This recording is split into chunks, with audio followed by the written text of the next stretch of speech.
Let's bring in Yamiche Alcindor and Rosie Gray in our Washington bureau. Yamiche is national reporter for the New York Times, covering politics and social justice issues.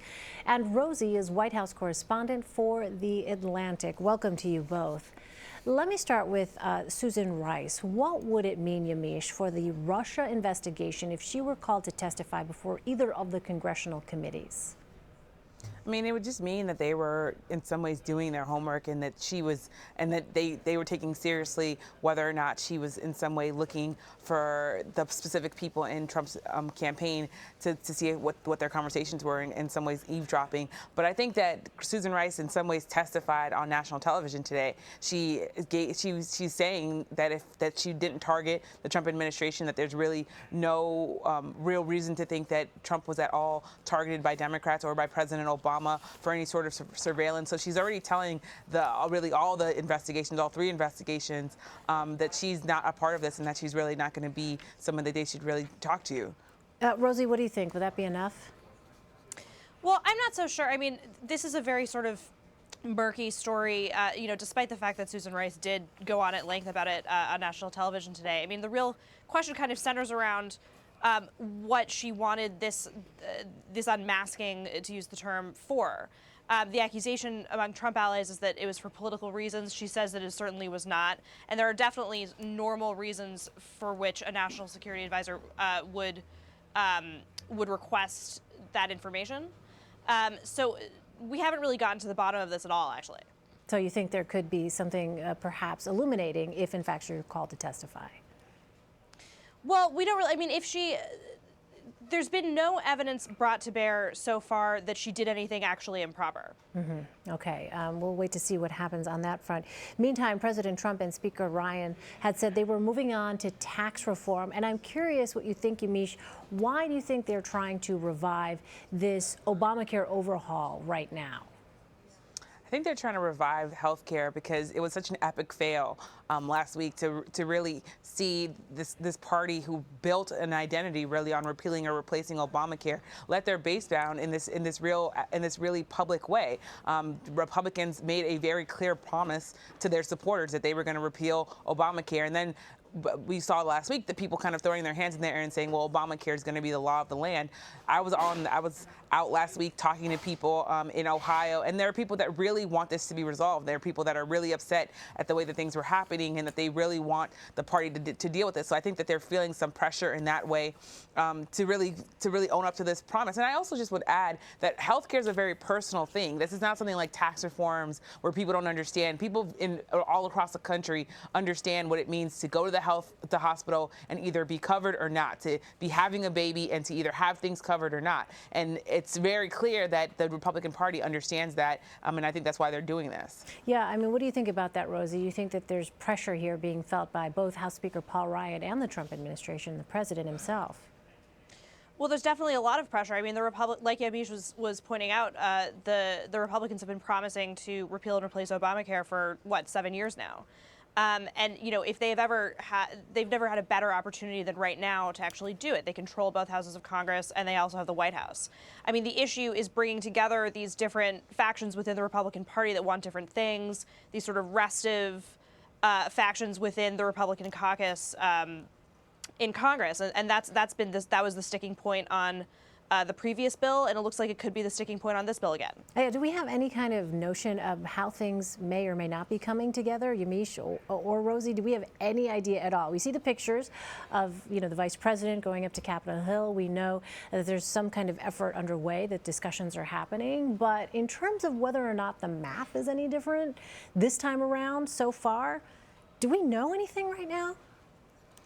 So far from my reporting, it seems as though Republicans are kind of very much in their early stages. There's no text. There's no outline of what concessions might be made. And also, I mean, we talk about this we talk about the Republican Party in one form, but really the Republican Party is almost three things. There's the Freedom Caucus and the super conservative people who think that the bills that insurance companies are being asked to cover too much. You have moderates who like Medicaid expansion, and then you have people in the middle who kind of want different changes changes, but are confused by the fact that you have two sides that are really getting these concessions and people in the middle trying to keep this together. So I think that they're a long way from having another bill, even though there has been some talk already of trying to get something done within the next couple of weeks. But I think most Republicans, including the ones in the middle, are skeptical of that timeline. Yeah, we'll see if anything comes of their discussions. Meantime, let me ask you about the administration's response to these horrific images that we're seeing out of Syria, this apparent nerve gas attack there. CBS News White House correspondent Margaret Brennan filed a report for us earlier. Let's take a listen. There are a few things in Washington that are above politics. War crimes used to be one of them. But today we heard from the Trump White House that President Trump blames Bashar al-Assad for carrying out this chemical attack on his own people that slaughtered dozens of individuals, including civilians. But he lays blame as well at the foot of Barack Obama, his predecessor.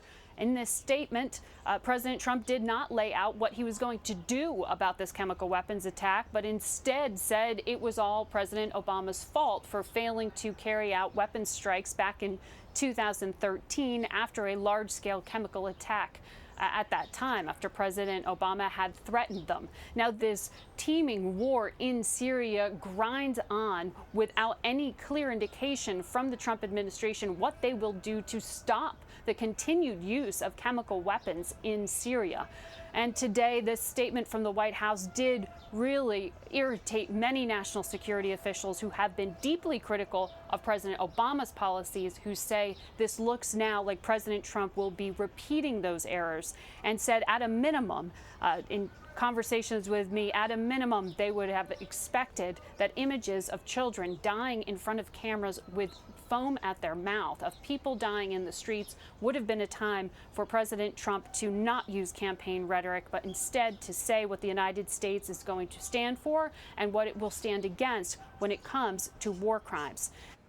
I mean, what we're hearing there from Margaret, some pretty harsh criticism of this administration by current U.S. officials. We're not talking about past officials. These are folks who are currently in government serving. I wonder, Rosie, what do you think about the Trump administration strategy here? How long is blaming President Obama going to remain a sustainable strategy for this White House? Well, I don't really think that blaming President Obama is a strategy so much as just sort of, a rhetorical tool that they tend to sort of fall back on. The fact of the matter is, I don't think that they have much of a strategy towards Syria at all. Donald Trump campaigned on not getting involved in the Syrian civil war, and there's been no indication that there's going to be much of a U.S. response at all to these latest reports of the Assad regime possibly using chemical weapons. And reporters were asking this in the briefing room today during Sean Spicer's off-camera gaggle, basically saying, what exactly is the U.S. planning to do? Is the U.S. planning to do something? Spicer kept saying, basically, I'm not going to get ahead of the president. So it doesn't, either they don't know what they're going to do, or it's possible they're not going to actually do much. Yamiche, let me ask you, what are you hearing, Yamiche? I mean, is there any kind of defined serious strategy from this White House so far? I haven't, from my reporting, I have not seen a real serious strategy in terms of what they plan to do, what their strategy is, and this idea that Donald Trump is going after former President Barack Obama, even while this is a really serious issue with chemical warfare happening in Syria. In some ways, it's not surprising. He has kind of always gone back to President Obama. I don't think and I agree with the other guests in this idea that, like, I don't know if there's a real strategy there as much as it's the fact that it's something that's comfortable for him. I think in some ways it's also someone who helped build his political career. He became president and really got on the national the national idea and the national consciousness by criticizing Obama first with his birth certificate and then going on to do those type of things. So I think that in some ways he is always going back to Barack Obama, always going back to blaming the Democrats. Even when the health care bill failed, he went and said, it's the Democrats' fault. So I think that in some ways it's a reaction. I don't know if it's so much as a strategy. All right, well, let's talk about domestic politics a bit more. Senate Majority Leader Mitch McConnell filed a motion for cloture Tuesday night to end debate on the nomination of Judge Neil Gorsuch. Here's what he said Tuesday night about the threat of a Democratic filibuster. Take a listen.